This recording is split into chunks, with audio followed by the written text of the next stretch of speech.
Entrepreneurism means a lot of different things to a lot of different people, and I'll tell you what it means to me and how I explain it. I'm not a business grad. I had a minor in business administration, which meant I took an accounting course, but I couldn't read a balance sheet. I didn't know financial statements. I didn't know projections and marketing tactics and all that stuff. I had to figure it out. Right? I don't think your education, having it or not having it, restricts you or especially enables you to run a business. A lot of it is how hard are you willing to work, and what kind of insight and creativity do you have to be successful. One of my first things I do when I talk to somebody comes to see me about starting a business, one of the first things I do, aside from helping them determine if it's a good opportunity, is try and talk them out of it. Because you really have to be committed to something like this. It's not all people are able to run their own business. Some people would be very successful being entrepreneurial, but working for somebody else. But it's a very demanding career, but it's also very rewarding if that's your personality. I think the biggest mistake companies make is not empowering the people down below who are on the ground and see the problems and deal with the problems every day to do anything about them. And the structures are in place sometimes for good reason. Right? You can't have everybody out there scurrying in different directions, so that structure is needed to keep some sanity and maintain corporate direction and focus, but there has to be some more give and take there. We need to trust people at the lower levels of our organization to make good decisions on behalf of the organization. We need to empower them, we need to enable them, we need to reward them in the event of success and failure.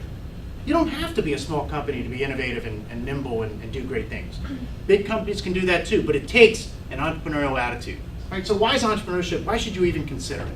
You're not interested, and just like most of you, you're not interested in starting a business, or at least not now, or maybe you don't know. So why should you be interested in this? What brought you here? Well, I'll tell you, I'll give you some good reasons. Number one, 1/3 of employers rate entrepreneurship as important or very important in the hiring process. This survey was done last summer, and they did a survey of, I think, 500 different employers across the United States. And of those 500 different employers, 1/3 said entrepreneurship was important in the hiring process.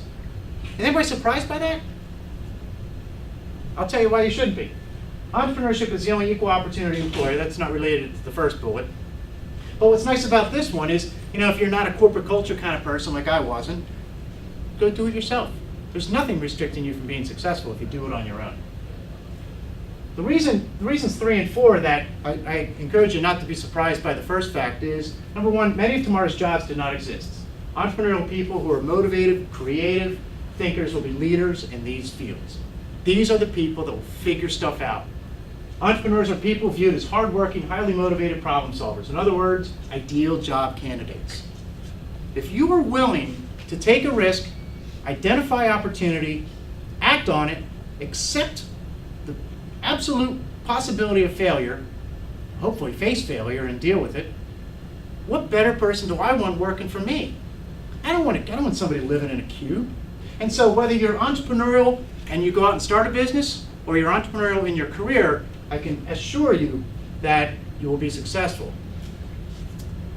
And so thinking and acting entrepreneurially is really the core point here. All right? It's not a career or even limited to new startups. When I talk about entrepreneurship, it's about corporate entrepreneurship.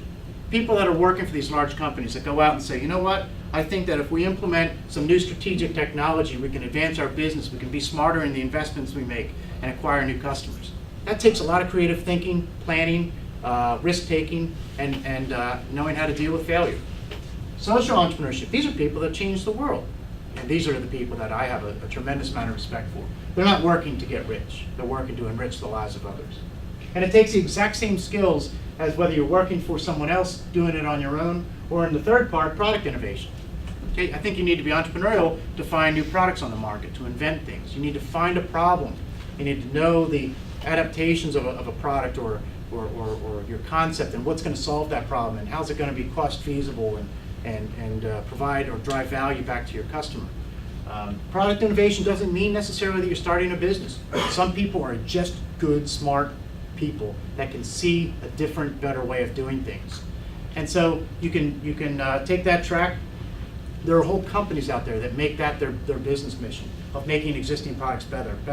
Anybody ever hear of 3M Corporation? That's their logo, right? We don't make the things you buy, we make the things you buy better. That's what their mission is, and they hire people like this, entrepreneurial people that don't exactly want to start a business, don't know how to start a business, but are taking the same steps towards innovating and finding solutions that are marketable. So entrepreneurship is a connection of problem identification, opportunity definition, business fundamentals, and guidance of what to do. Right? It's not, we can't start a business void of business experience and business fundamentals. Right? We still need to know how to read a legal agreement, and God forbid a balance sheet every now and then, a bank statement. We need some business fundamentals. We need to know what we're looking at here. Most importantly, the confidence to act. Is entrepreneurship right for you? I would say absolutely. Again, doesn't mean that you're going to start a business. Doesn't mean that you'll ever start a business. But I think being entrepreneurial is a clear advantage to your career. I think it teaches you how to be confident.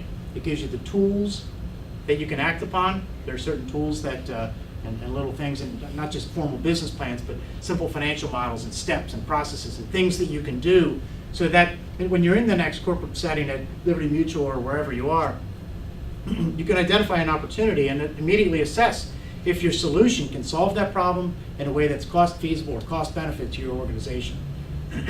And so being entrepreneurial in your career is very advantageous. So in terms of a conclusion and next steps, take ownership of your career today. If nothing else comes from it, I think you walk away with the confidence to say, I've really done something. I've tried something. And I feel empowered to go do it again. In fact, next time I'm not going to hesitate. I'm just going to do it. And then try something on for size. It's not going to hurt to do something. Not going to hurt to try something. In fact, it can only help. Again, back to my first co-op experience, I took that job and I hated it. At least I knew it's something I didn't want to do. Maybe you get into an entrepreneurial setting and you say, you know what, maybe I really do just want to be the 9-to-5 employee number 468 on the second floor. Maybe that's what's best for me. All right? And that's okay. That's okay. But I would say try something on for size, whether it's your own product, working with other people, or chasing down an idea. The only failure in life and in business is mediocrity. And I tell my students in all my classes that you will get good grades so long as you're not mediocre. Nothing drives me more crazy than mediocre people. And I think that's the only failure in life, is to be average. If your goal in life is to be average, well, good luck.